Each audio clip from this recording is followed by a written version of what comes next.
I was part of a 6-person expedition to the South Pole. I was the only one to make it back alive.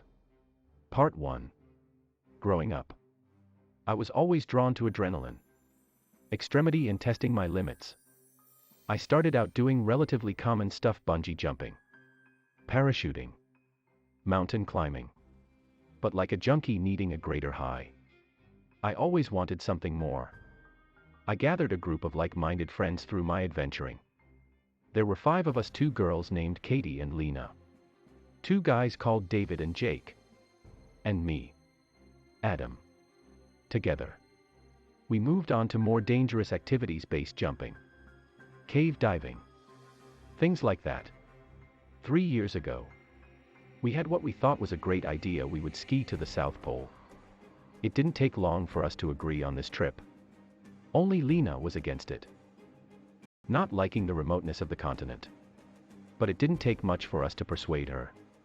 Soon, we were all planning, saving up money and researching. On November 6th, we stepped off a hired plane at Hercules Inlet, a bay in the southwest of Antarctica, and the beginning point of our 50-day ski trek. Waiting for us was our guide, Leif Steenson. Jake had picked Leif personally. He had been recommended by one of Jake's traveler friends, who had also hired the Norwegian as a guide on an Antarctica trip. He struck me as a gruff, silent man. "Hey there," Jake called out as we approached him, hauling our packs and skis behind us. "You must be Leif, right?" "Yes," he answered curtly. His voice was heavily accented. "And you are Jake?" "The very same." My friend smiled. He was a likable and friendly guy, in stark contrast to Leif's disconnected manner. We made our introductions, and our guide immediately got down to business. "There are a few basic rules you must follow in order to stay safe. Obey my commands at all times. Do not wander off from the party. Do not walk away from camp." "Will we get a handbook?" Katie laughed. She was the joker of our group. Leif looked at her icily. "No. No handbook. You remember. Or you don't go at all." Katie stopped laughing quick. After Leif had finished his briefing, we set out at last. I can't even begin to describe the scenery. Nothing I've ever seen quite compares to it. Flat, endless ice sheets, spreading out as far as the eye could see, like a sea of snow. It was undeniably beautiful. It also pressed home the reality that we were alone out here, with no humans for possibly hundreds of miles. If anything were to go wrong on this trip, it could be deadly. I loved every second of it. As we skied northeast, I strayed out of line and fell in beside David. He was the most like Leif among our group: quiet and reserved. At least until he got to know people. "So, when are you going to ask Leif out?" I grinned at him.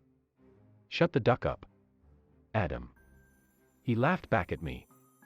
I will say, though, that the way he shut up Katie was glorious. Wish more people could do that. Katie shot us a withering glare from in front of us. We both sniggered.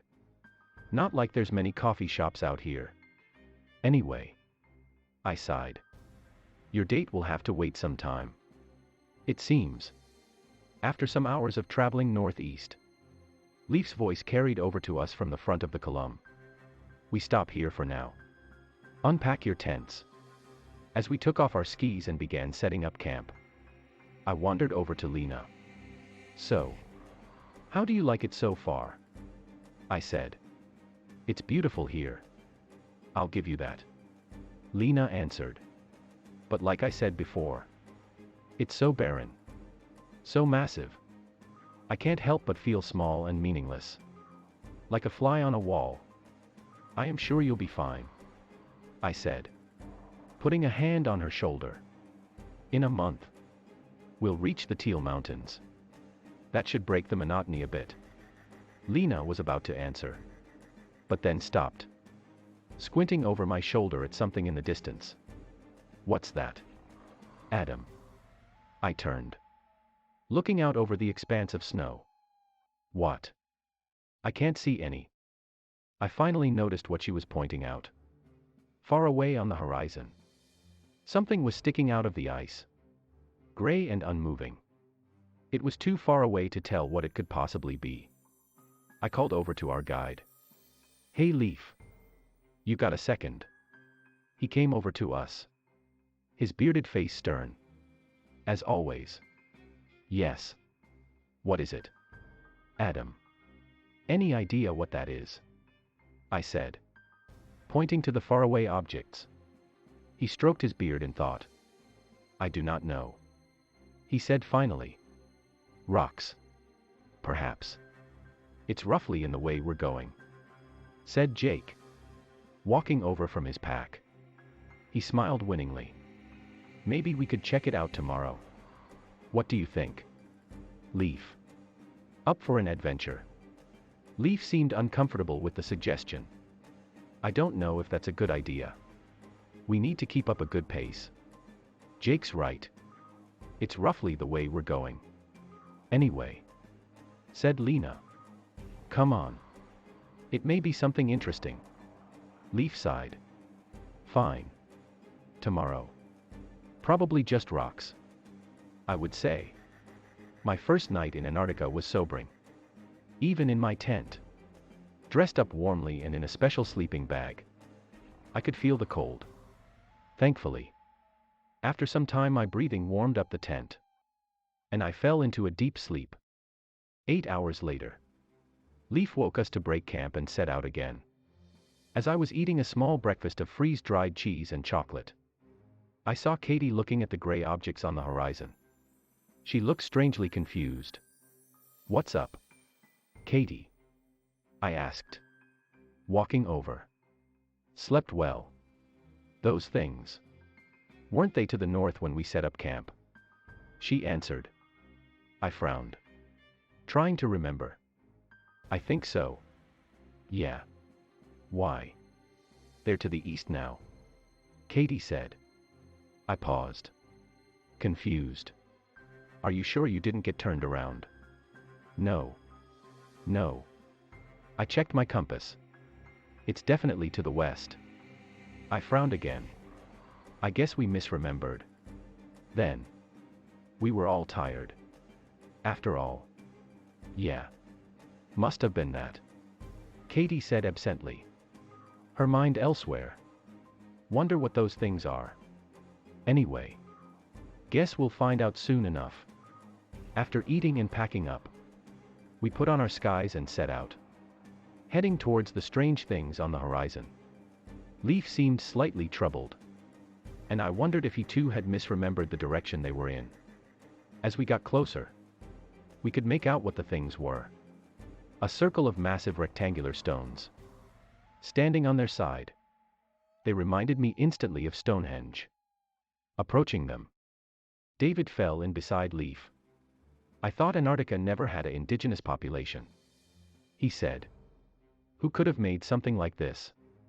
Our guide appeared perplexed. I will be honest with you, I do not know. I've never seen anything quite like this before. I thought you'd been through these parts of the continent before, said Lena. I have. But I did not encounter this. It is irregular. We should take a closer look. Katie grinned back at our guide. Good to see you've warmed to our little adventure. Leaf. We approached the circle cautiously. Up close. We could see that the stones had once had carvings of some sort on them, although they had long been destroyed by time and wind. In the center of the circle was a low, square slab of stone. 4 grooves ran from its center to each corner. What the hell? Whispered Lena. How did this even get here? Aliens. Smiled Katie. Isn't that always the answer? I walked over to the central stone. It was dark. About knee height. And featureless. For some reason. It made me strangely uneasy. Although I couldn't pinpoint why. I touched it hesitantly. It was completely smooth. Unlike the rest of the circle. We should continue. Leaf called out. We have a timetable to fulfill. We can write down the coordinates and, once we return, tell someone who will know what to do with this discovery. Slowly, our group pulled back together, and we set out again. The expanse stretched out around us, completely featureless.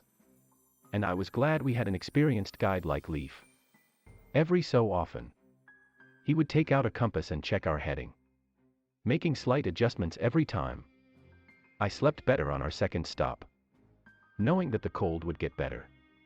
Eventually, I talked with Lena before I went to bed, and she confessed that the stone circle had made her feel uneasy as well. It shouldn't be here, she said firmly. This place hasn't had any native people, ever. It's only scientists and tourists. And why would they possibly make something like this? Maybe Katie's right. I smiled. Aliens. Lena groaned theatrically. You're all underestimating how important this discovery could be. Maybe we've accidentally stumbled on proof that the history of this continent was completely different. I hope not. I don't want my name in a history book being my legacy. We both laughed, the unease of the situation relenting somewhat. When I woke, I could tell something was wrong. I could hear hushed voices talking outside my tent. I climbed outside, rubbing my gritty eyes. Leaf, Lena, David, Katie and Jake stood in a huddle in the middle of our campsite. They were talking quietly and casting furtive glances to the west. I looked over to where they were looking. On the horizon, far away, I could see a familiar circle of gray stones. A chill ran down my spine. I walked over to my friends. How is this possible? I asked incredulously. Those things should be to the south of us. They shouldn't even be close enough for us to see them. Leaf silenced me with a gesture. We have been talking about it, Adam. The only logical explanation is that this is a second circle.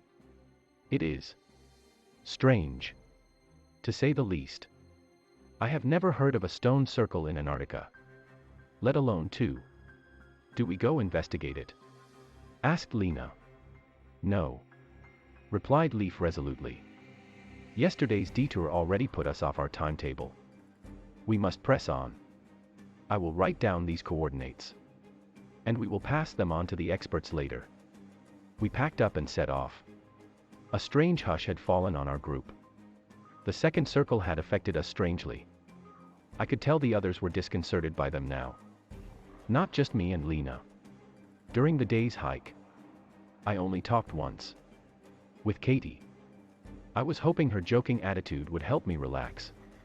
So, aliens. Huh. I said, skiing next to her. That a professional opinion? She grinned at me, but I could tell she was troubled. It's obvious, isn't it? She answered jokingly. What else would it be? Maybe Leaf put them there to scare us, I suggested. Did you see him looking at them? He was confused too, Katie said, suddenly serious. And he's been through here before, how come he didn't see it? Maybe it was snowed under, I suggested. I've read that the landscape can change a lot here. Our conversation trailed off, and we remained silent till we broke camp again. Before I went to sleep, I noticed David scanning the horizon. It was a clear day, and we could see miles away. What you looking at? I asked, walking over to him. Snow and ice. I am making sure there's no bloody stone circles around here, David replied. I laughed, but he didn't join in. I went to bed, once again feeling uneasy. A commotion in the camp awoke me suddenly. I tore out of my tent, not even getting out of my sleeping gear. David was shouting, cursing. What's happening? What's going on? I yelled. David stood on the edge of our camp, gesticulating wildly at the western horizon. My heart missed a beat as I saw what he was cursing at. A circle of gray rocks. My friends came out of their tents, confused and sleepy. Their confusion quickly turned to an uncertain fear. "How is this possible?" Lena asked. "I don't know," answered Leaf. Even he seemed troubled. And he kept checking his compass, as if confirming over and over that the rocks were indeed in that direction. I was about to suggest we go investigate, but David cut me off. "Where's Katie?" We stood in silence for a second, turning, looking around. Leaf ran over to Katie's tent and unzipped it. It was empty. Not even her sleeping bag remained. Our group fell quiet for a second. No one knew what to say, what to do. Leaf broke the silence. "There are footprints here." Looking closer, I saw he was right. Booted footprints were impressed in the snow, going from the tent entrance, around it and away from the camp. We followed after them. Soon, Lena threw her hands up in frustration. "What the duck?" she exclaimed. "What the duck is going on?" Peering past her, I could see what had angered her. The footprints stopped. Suddenly and without any warning. It was as if Katie had suddenly flown straight up into the air. We gathered around the place they ended. Jake cleared his throat. "Leaf," he began. "What's the plan? Man. What's our next move?" Leaf was silent for a second, staring at the abruptly ending footprints. Then he looked at Jake. "We have to search for her. She has to be here somewhere. We will spread out into a line and..." He trailed off as something on the ground caught his eye. I looked down. Our movement had upset the snow, showing ice beneath. It was oddly clear, almost like frozen glass. Through it, we could see something red. A piece of fabric, frozen deep below the surface. Leaf cleared his throat audibly. "Clear the snow below us." We set to work, moving the snow with our gloved hands. Soon, we could see what lay below. Jake cursed savagely, and Leaf crossed himself. My breath stopped short as I realized what I was seeing. Frozen solid in the ice below, lying in her bag as if she was still asleep, was Katie. Link. Part 2 Link. Well, Katie is dead as duck. Is the group actually moving, or are they trapped in a loop? Or are the stones following them? I like this a lot. I want to read more. I mean, Leaf might also be correct that they're just as a bunch of stone circles. Maybe they only show up during certain conditions or something. Whatever it is, it's scary as hell, and I would turn around and become an Olympic ducking skier at this point. That escalated fast. NGL. Do we think that OP is the only one to make it back alive because they touched the stone thing? That was my first thought as well.